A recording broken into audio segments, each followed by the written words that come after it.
Shri R V Babu, Kadakkal ദേവി ക്ഷേത്രത്തിലും ശ്രീ കുറുമ്പക്കാവിലും നടന്നത് നമ്മൾ കഴിഞ്ഞ ദിവസം കണ്ടതാണ്. വലിയ രീതിയിലുള്ള പ്രതിഷേധവും അലയടിക്കുന്നുണ്ട്. ഇവിടെ LDFന്റെ പ്രതിനിധി ശ്രീ PM സുരേഷ് ബാബു തന്നെ ചൂണ്ടിക്കാട്ടി അപക്വമായ ഒരു രാഷ്ട്രീയ സമീപനമായിരുന്നു എന്നുള്ളതാണ്. പക്ഷേ അതിലുപരി ഇത് ബോധപൂർവമായ ഒരു ശ്രമം തന്നെയാണ് എന്നുള്ള വിലയിരുത്തലിലേക്കും താങ്കൾ എത്തുന്നുണ്ടോ?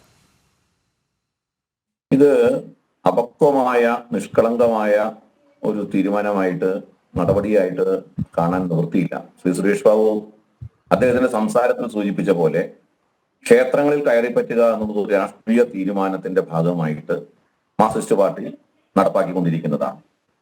ഇപ്പൊ രാഷ്ട്രീയമായ തീരുമാനം എടുക്കുന്നത് രാഷ്ട്രീയമായ അജണ്ട മുന്നിൽ വെച്ചുകൊണ്ടാണ്. എന്താണ് CPMന്റെ രാഷ്ട്രീയ അജണ്ട ക്ഷേത്രങ്ങളിൽ കയറിപ്പറ്റിക്കൊണ്ട് നടപ്പാക്കാൻ ഉദ്ദേശിക്കുന്നത്?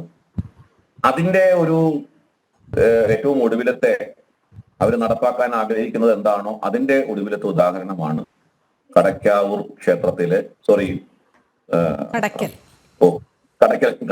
കടയ്ക്കൽ ക്ഷേത്രത്തിന്റെ നടന്ന ഈ സംഭവം. 2-3 കാര്യങ്ങൾ നമ്മൾ ഈ സമയത്ത് മനസ്സിലാക്കേണ്ടതുണ്ട്. എന്തിനാണ് കമ്മ്യൂണിസ്റ്റ് പാർട്ടി രാഷ്ട്രീയമായ ഒരു തീരുമാനം എടുക്കുന്നത്? ക്ഷേത്രങ്ങളിൽ കയറിപ്പറ്റാൻ. ക്ഷേത്രങ്ങളോടുള്ള വിശ്വാസം, ഈശ്വരനോടുള്ള വിശ്വാസം, അതിന്റെ അടിസ്ഥാനത്തിലാണോ അങ്ങനെ ഒരു തീരുമാനം കമ്മ്യൂണിസ്റ്റ് പാർട്ടി എടുത്തത്? അങ്ങനെയല്ല എന്ന് വളരെ വ്യക്തമാണ്. ഇപ്പൊ നോക്കൂ, നമ്മള് കുറേ വർഷങ്ങളായിട്ട് ഇപ്പോഴേ പാർട്ടിയുടെ തീരുമാനം ക്ഷേത്ര കമ്മിറ്റികളിൽ കയറി പറ്റുക എന്നുള്ളത്. മുൻപ് ക്ഷേത്രങ്ങളിൽ സാംസ്കാരികമായ പരിപാടികൾ നടത്തുന്നതിന് ഉള്ള വേദികൾ ഉണ്ടായിരുന്നു. ഇപ്പോഴും ഉണ്ട്. ആ സാംസ്കാരിക വേദികളിലൊക്കെ കമ്മ്യൂണിസ്റ്റ് ആശയഗതിക്കാരായിട്ടുള്ള കലാകാരന്മാർ അവരവതരിപ്പിക്കുന്ന പരിപാടികൾ നിങ്ങൾ നോക്കൂ. അത് സാംബശിവനാകട്ടെ, കടാമംഗലം സദാനന്ദനാവട്ടെ, അതല്ലെങ്കിൽ KPSCയുടെ നാടക വേദികളാവട്ടെ, KPSCയെ പോലുള്ള നിരവധി നാടക സമിതികൾ, അത്തരം കലാപരിപാടികൾ മുഴുവൻ ക്ഷേത്ര വിശ്വാസത്തോട് ചേർന്ന് നിൽക്കുന്നതായിരുന്നോ? ഹൈന്ദവ സമൂഹത്തിനോട് ചേർന്ന് നിൽക്കുന്നതായിരുന്നോ? ആ വിശ്വാസത്തെയും പൈതൃകത്തെയും പാരമ്പര്യത്തെയും ആദരിച്ചുകൊണ്ടുള്ളതായിരുന്നോ? അതല്ലെന്ന് മാത്രമല്ല, ഇതിഹാസങ്ങളെയും പുരാണങ്ങളെയും അതേപോലെ നമ്മുടെ പൈതൃകത്തെയും പാരമ്പര്യത്തെയും ഒക്കെ അപഹസിക്കുന്ന, ക്ഷേത്രവിരുദ്ധമായ വിശ്വാസത്തെ തകർക്കുന്ന, ആചാരങ്ങളെ പരിഹസിക്കുന്ന, അനുഷ്ഠാനങ്ങളെ ചവിട്ടിമതിക്കുന്ന കലാപരിപാടികളാണ്. അത് നാടകത്തിന്റെ രൂപത്തിലോ അല്ലെങ്കിൽ ഇതേപോലുള്ള പരിപാടികളുടെ രൂപത്തിൽ ഒക്കെ നമ്മൾ കണ്ടുവന്നിട്ടുള്ള കഥാപ്രസംഗം, ഇങ്ങനെയൊക്കെയുള്ള പല പരിപാടികൾ നടത്തുന്നത് ക്ഷേത്രവിരുദ്ധമായിട്ടുള്ള പരിപാടികളാണ്. അതെല്ലാം ഇടതുപക്ഷ കലാ സാംസ്കാരിക വേദികളാണ് സംഘടിപ്പിക്കുന്നത്, നടത്തുന്നത്. എന്ന് വെച്ചാൽ ക്ഷേത്രങ്ങളിലൂടെ ക്ഷേത്രവിരുദ്ധമായ വിശ്വാസികളെ മുറിവേൽപ്പിക്കുന്ന, വിശ്വാസികൾക്കെതിരായിട്ടുള്ള, ക്ഷേത്രങ്ങളിൽ നിന്നും വിശ്വാസികളെ അകറ്റി നിർത്താനുള്ള ബോധപൂർവമായ പരിശ്രമം ഇന്ന് തുടങ്ങിയതല്ല കമ്മ്യൂണിസ്റ്റ് പാർട്ടി എന്നാണ് ഞാൻ പറഞ്ഞു വന്നതിന്റെ അർത്ഥം.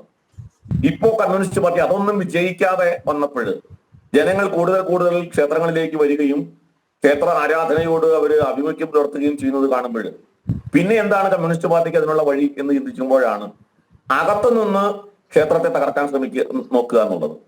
അപ്പൊ ക്ഷേത്ര കമ്മിറ്റികളിൽ കടന്നുകൂടുക, ക്ഷേത്ര ഭരണത്തിൽ പങ്കാളിയാവുക, അങ്ങനെ ക്ഷേത്ര ഭരണത്തിൽ അതിന്റെ നേതൃത്വം എടുത്ത് അതിന്റെ ആധിപത്യം സ്ഥാപിച്ചെടുത്ത് അവിടെ നിന്നൊക്കെ ക്ഷേത്രത്തിന് വേണ്ടി, ക്ഷേത്ര സംസ്കാരത്തിന് വേണ്ടി, ക്ഷേത്രങ്ങളെ പരിപാലിക്കാൻ വേണ്ടി, പരിപോഷിപ്പിക്കാൻ വേണ്ടി ഭക്തിപൂർവം നടത്തുന്ന അല്ലെങ്കിൽ ക്ഷേത്ര സംസ്കാരത്തിന് അനുസൃതമായി നടത്തുന്ന ഹൈന്ദവ സംഘടനാ പ്രവർത്തനങ്ങളെ മുഴുവൻ ക്ഷേത്രത്തിൽ നിന്ന് പുറത്താക്കുക.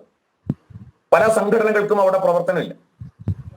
ക്ഷേത്ര സംരക്ഷണ സമിതി, വിശ്വഹിന്ദു പരിഷത്ത്, അതേപോലുള്ള സംഘടനകൾ, ആ സംഘടനകളൊക്കെ ക്ഷേത്രോന്മുഖമായി പ്രവർത്തിക്കുന്ന സംഘടനകൾ.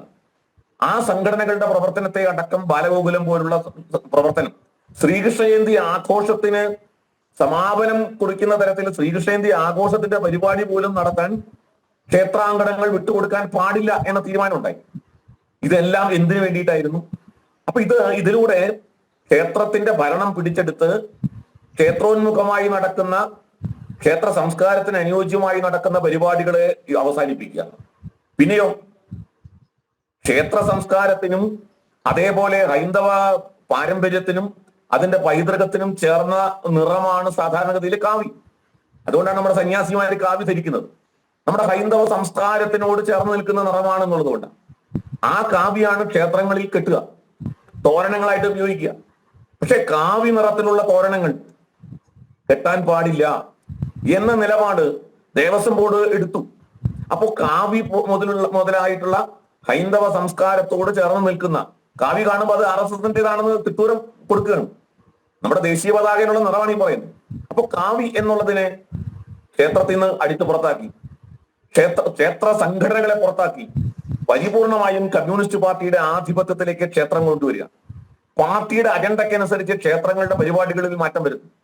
പാർട്ടി നേതാക്കന്മാർ നേരിട്ട് ക്ഷേത്ര കമ്മിറ്റികളിൽ പങ്കെടുക്കുന്നു. ഏരിയ സെക്രട്ടറിയുടെ നേതൃത്വത്തിൽ കമ്മിറ്റികൾ നടക്കുന്നു.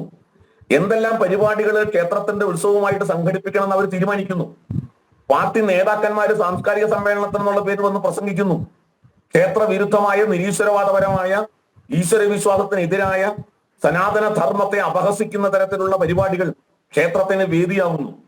അങ്ങനെ ആസൂത്രിതമായി ക്ഷേത്രങ്ങളെ നശിപ്പിക്കുക, ഉള്ളിൽ നിന്നുകൊണ്ട് ക്ഷേത്രത്തെ നശിപ്പിക്കുക, അതിന്റെ ആചാരങ്ങൾ ഇല്ലാതാക്കുക, പുറത്തുനിന്ന് സാധിക്കാത്തത് ഉള്ളിൽ കടന്ന് ചെയ്യുന്ന സമീപനം, അതാണ് കമ്മ്യൂണിസ്റ്റ് പാർട്ടി നടത്തിക്കൊണ്ടിരിക്കുന്നത്. ഇവിടെ കടക്കൽ ക്ഷേത്രത്തില് നമ്മൾ മനസ്സിലാക്കേണ്ടത്, കടക്കൽ എന്നുള്ള ഏരിയ കമ്മ്യൂണിസ്റ്റ് പാർട്ടിക്ക് വലിയ സ്വാധീനമുള്ള ഏരിയയാണ്. ഈ പറയുന്ന സ്ഥലം മറ്റ് മതസമൂഹങ്ങൾ ഒരുപാട് പേരുണ്ട്, പ്രത്യേകിച്ച് മുസ്ലിം സമുദായം, പോപ്പുലർ ഫ്രണ്ട്, SDPI തുടങ്ങിയിട്ടുള്ള സംഘടനകൾക്ക് സ്വാധീനമുള്ള ഏരിയയാണ്. ഞാൻ ശക്തമായിട്ട് പറയാൻ ആഗ്രഹിക്കുന്നത്, കമ്മ്യൂണിസ്റ്റ് പാർട്ടിയുടെ അവിടുത്തെ പ്രാദേശിക നേതൃത്വം ഈ നടപടി സ്വീകരിച്ചത് ഒറ്റപ്പെട്ട ഒരു സംഭവമല്ല, അത് നേതൃത്വത്തിന്റെ അറിവോടെയാണ്. ഈ പരിപാടി കഴിഞ്ഞ് അവിടെ അലോഷി എന്ന് പറയുന്ന ആ ഗായകന് ആദരിക്കാനും അയാൾക്ക് മെമന്റോ നൽകി അയാളെ സ്വീകരിക്കാനും ഈ നടന്ന പരിപാടിയെ കുറിച്ച് അഭിനന്ദിക്കാനും ഒക്കെ പാർട്ടി നേതാക്കന്മാർ തന്നെ ഹാജരായിരുന്നു. അവരാരും പറഞ്ഞില്ല ഇത് ചെയ്യാൻ പാടില്ലാത്തതാണെന്ന് പറഞ്ഞില്ല, അവരതിന് തെറ്റാണെന്ന് പറഞ്ഞില്ല. വിവാദമായപ്പോഴാണ് ഇപ്പൊ തെറ്റാണെന്ന് പറയുന്നത്. ഇപ്പൊ ഇത് ആരെ സന്തോഷിപ്പിക്കാനാണ്? ഹിന്ദു വിശ്വാസങ്ങളെ തകർത്താൽ, ക്ഷേത്രങ്ങൾ ഇല്ലാതായാൽ, ക്ഷേത്ര വിശ്വാസങ്ങളെ അപഹസിച്ചാൽ, ഗണപതി മിത്താണ് എന്ന് പറഞ്ഞാൽ, സനാതനധർമ്മം കൊറോണയാണ് എന്ന് പറഞ്ഞാൽ കൈയടിക്കുന്ന, അതിൽ സന്തോഷിക്കുന്ന ചില സംഘടിത മത തീവ്രവാദ ശക്തികളുണ്ട്. കടക്കലും അങ്ങനെയുള്ള ശക്തികളുണ്ട്. അവരുടെ കൈയടിക്ക് വേണ്ടി മത തീവ്രവാദികളെ സന്തോഷിപ്പിക്കാനാണ്, മത തീവ്രവാദികളുടെ കൈയടി കിട്ടാനാണ് ഇത് നടപ്പാക്കിയത് എന്നാണ് എന്റെ അഭിപ്രായം. മലബാർ നമുക്കറിയാം, മലബാറിൽ പാർട്ടി ഗ്രാമങ്ങളുണ്ട്. മലബാറിൽ പോലും നടക്കാത്ത കാര്യമാണ് ഇപ്പോ ഈ തിരുവിതാംകൂറില് കടക്കൽ പോലുള്ള സ്ഥലങ്ങളിൽ നടക്കുന്നത്.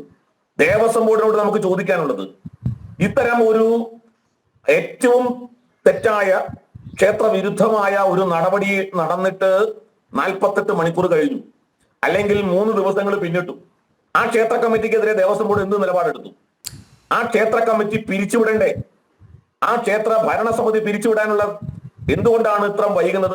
അതെ, അതിന്മേൽ ദേവസ്വം ബോർഡ് പ്രസിഡന്റിന്റെ വിശദീകരണം എന്ന് പറയുന്നത് ക്ഷേത്ര ഉപദേശക സമിതിക്ക് വീഴ്ച പറ്റിയിട്ടുണ്ട്, റിപ്പോർട്ട് തേടിയിട്ടുണ്ട് എന്നുള്ളതാണ്. തുടർന്നായിരിക്കും നടപടി എന്ന് പറയുന്നു. പക്ഷേ തുടർ നടപടി എങ്ങനെയായിരിക്കും, എപ്രകാരമായിരിക്കും എന്നുള്ളതിനെ കുറിച്ചാണ് യാതൊരു ധാരണയും ഇല്ലാത്തത്.